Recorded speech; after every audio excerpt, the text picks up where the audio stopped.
ګرانو کتونکو د ویډیو ګورئ وروسته به خبره کوم. ډاکټر صاحب زما چرګه هګۍ نه اچوي. ته ورته څه خوراک ورکوې؟ زه هر سهار ورته پیزا او برګر ورکوم. کاکا دا بایسکل ډېر تیز دی. هو نو زما کور ته یې ولېږه زه وروسته راځم. کاکا دا موبایل اوبو نه خرابېږي؟ هو اوبو نه خرابېږي. نو لومړی ولمبو بیا یې راکړه. کاکا دا روبوټ خبرې کوي؟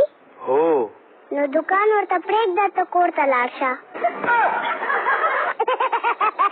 کاکا دا ټافي غاښونه خرابوي؟ که ډېرې وخورې هو نو ته لږې خرڅو.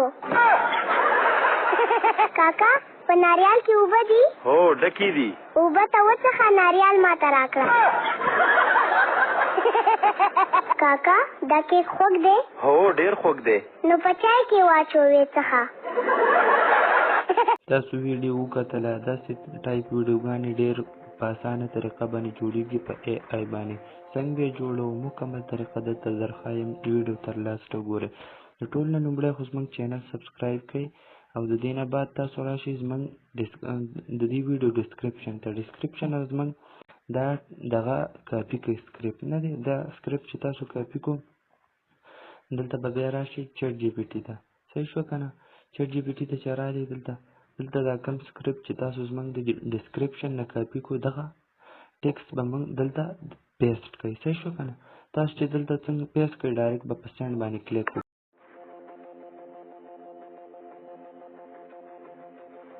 یو خوښي نو تاسو یې پکې هغه دغه کولی شئ. ما 4 نمبر خوښ دی هغه مسلې دغه کړو او سینډ مې کړو.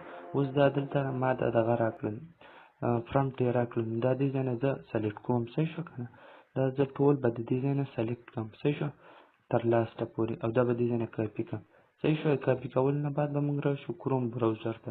کروم براوزر به اوپن کړو. دلته به سرچ کړو پلو AI یا ګوګل پلو.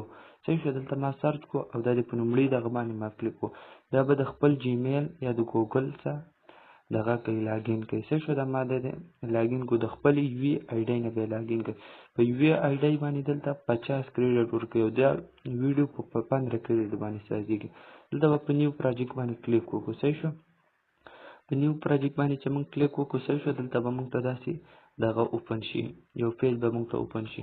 دلته تاسو کتلی شئ په دې ځای باندې به کلیک وکړئ. صحیح شو. دلته به دا د فوټو نه به دا ایمیج نه به ویډیو ته راواړوئ او دا به چې ستاسو په کوم دغه باندې خوښي نو دا به دلته سلیکټ کړئ. صحیح شو که نه؟ د دې نه بعد به تاسو دلته راشئ او خپل پرمپټ چې دی دا به پیسټ کړئ دلته. صحیح شو.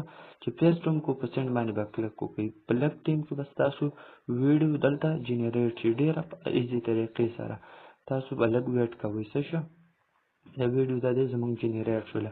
ګوره دغه د ماشوم ویډیو ده او دغه جنریټ شو. زه تاسو ته وګورم چې څنګه په څنګه طریقه باندې بچی جانا ATM ته ولې راغلې؟ پیسې راویستل غواړم. مور مې ویل هر وخت زما نه پیسې وځي راغلم وګورم له کومه ځایه وځي. صحیح شو که نه؟ اوس بله جوړو. بل هم دغه طریقه ده. چټ GPT ته به واپس راشو او دلته ورته ما لیکلي مور نو دا دې ماته نور هم راکړي دي. صحیح شو که نه؟ په دې کې چې ستاسو کوم یو خوښي نو زه دا د پوډکاسټ والا دا منتخب کوم. نو دا 29 نمبر دی. صحیح شو که نه؟ دا سینډ کوم. دلته به ما ته مکمل پرمپټ راکړي. صحیح شو. او دا به زه د سر نه ټول د اخري ته به راشم او دا به ټول کاپي کړم د دې ځای نه. د په دې سایډ باندې تاسو ولیدو کاپي کوم. اوس به بېرته ګوګل پلو ته راشو او دغه به پیسټ کړو. صحیح شو. ما پیسټ کړو او سینډ مې کړو. تاسو کتلی شئ ډېر په ایزي طریقې سره دا پروسس کېږي. دا دې ماته تیاره کړه ویډیو. دا دې برګر ډېر خوندور دی. یو پوښتنه لرم لږ انتظار وکړه. اعلانونه یې چېرته دي؟ په یوټیوب کې خو د برګر نه مخکې 2 راځي. او که ویډیو مو خوښه شوي نو ویډیو لایک کړئ، چینل سبسکرایب کړئ.